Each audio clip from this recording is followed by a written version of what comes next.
We are in the midst of a very challenging time in our world, in our countries, in our businesses. This is an unprecedented reality.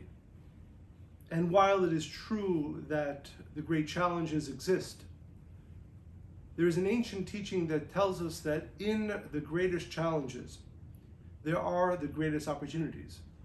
And if we look at history, it is usually in the times of the greatest challenge that the greatest growth, the greatest ideas, and the greatest manifestation then followed. That famous phrase that before the sun rises, at the moment of dawn is the greatest darkness before the dawn and the sun rises. So I'd like to share with you two ideas that have been used for thousands of years to overcome challenges, to be able to create new openings and new growth in the times of challenge, in the times of darkness. The first is the idea of consciousness.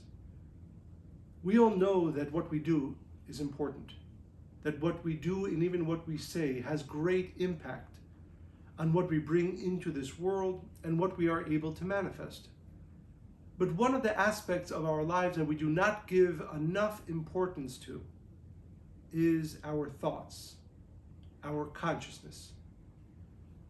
The truth is that it is one of the most important indicators, one of the most important ways by which we can either make sure that we are going to grow or if we are going to recede.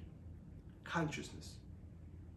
So in this case, for instance, the ancients teach us that within every great blessing, within every great opportunity, before it becomes revealed, there is a shell around it. There is a covering around it. And often the covering is an indication that is the opposite of what the actual opportunity or blessing inside actually is. The darker the cover, the greater the opportunity inside. Now, to know this, to shift our consciousness, then rather than thinking this is simply a time of challenge, this is a time of darkness, this is a time of difficulty that we simply want to get through. To switch the consciousness to another idea. To know with certainty that within these times of challenge, within these times of difficulty, there is great opportunity. If you don't know that, if you do not have that consciousness, it will be that much more difficult to find the new opportunities, to find the great blessing that is available for each one of us in these times of challenge. So first I call to all of us to begin shifting our consciousness, to begin shifting our thought, to look at these times and the different challenges that each one of us goes through, to now understand that within these challenges, there is great opportunity.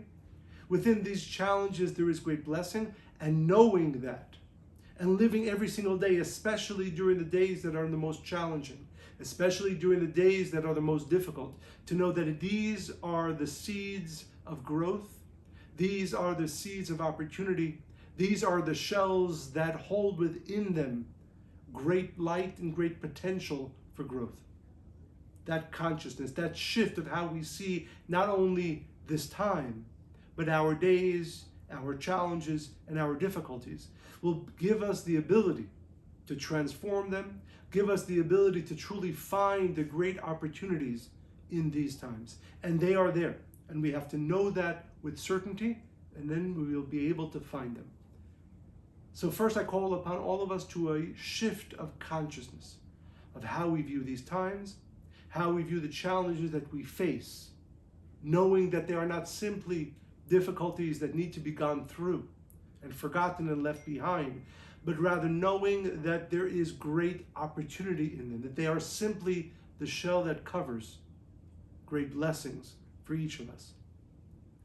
The second has to do with a teaching that has been around for thousands of years, but I found one of the modern day philosophers brought it to light in a very important way. The philosopher's name is Gabriel Rockhill, and he wrote in the editorial pages of the New York Times some time ago this idea.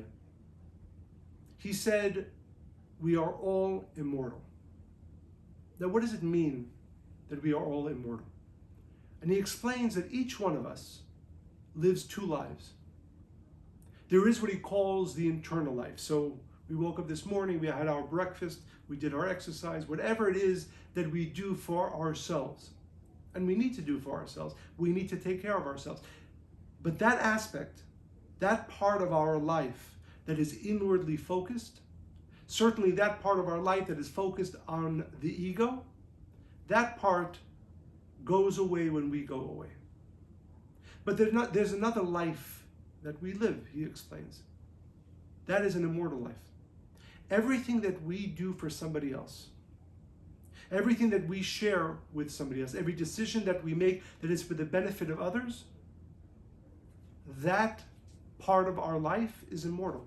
It is no longer ours. It is now external to us and remains forever. When we look at life in this way, we can ask ourselves this question every single day. At the end of the day, at the end of the week, at the end of the month, what part of my life was focused only on me? What part of my day has been focused only on my ego, taking care of myself? Although those are important actions, they are mortal. And when we leave this world, they will be forgotten. Then the question is, what have we done today? What do we do with our lives that is immortal? What do we do with our lives where we go outside of ourselves? When we share with other people, when we bring benefit to other people, when we work towards assisting others. All those actions are no longer part of me, but they are now part of the world, and they are immortal. And this understanding, that every day of our lives we choose what part of it is going to be mortal and forgotten, and what part of it will be immortal. What part of my life is focused on myself and my ego, and what part of my day is focused on others, on benefiting others, in giving towards others. That part of my life will remain immortal forever. Especially in the challenging times that our world is going through right now, this question becomes that much more significant. Because the way to transform challenges to opportunities, the way to be able to be blessed with finding the right solutions and the right new ways to create and to manifest and to do, they will be found by those who are living their lives more focused on the others than they are on themselves. It will be very difficult for the individual who is focused on his or her ego, on only my own taking care of, to find the great opportunities in this time. The more of our lives that are focused on the other, the more of our lives that are focused on bringing benefit to others, the more that energy will allow us, enable us to find the great opportunities that are available in this time. So I leave you with these two thoughts. This is a time of challenge and difficulty. It is also a time of great opportunity. How can each one of us make sure that we have the ability to see the opportunity? First, consciousness. To know that how I think about myself, about my business, about what I do is maybe the most important part of it. Do I have a clarity that this time is a time of opportunity for me, that there is great opportunity in the shell of the darkness and challenge of our time? And second, how can I make sure that I will be able to see the opportunity? How can I make sure that I will be able to be one of those who from this time grows rather than wanes? Ask yourself this question. Am I living more of my life that is immortal? Am I living more of my life that is for doing for others rather than simply taking for myself? Because that individual, those of us who are making that choice every day, will be able to find the great opportunity and blessings and ability to grow in ways that were not even possible before from this time. So I bless all of us to take in these two ideas and to truly be able to find the great opportunities in this time. There will be those of us who will look back at this time and realize that we were able not only to survive, but that we were able to use this inflection point in human history as a way to create something that has never been created before, as a way to grow in ways that we have never grown before. Thank you.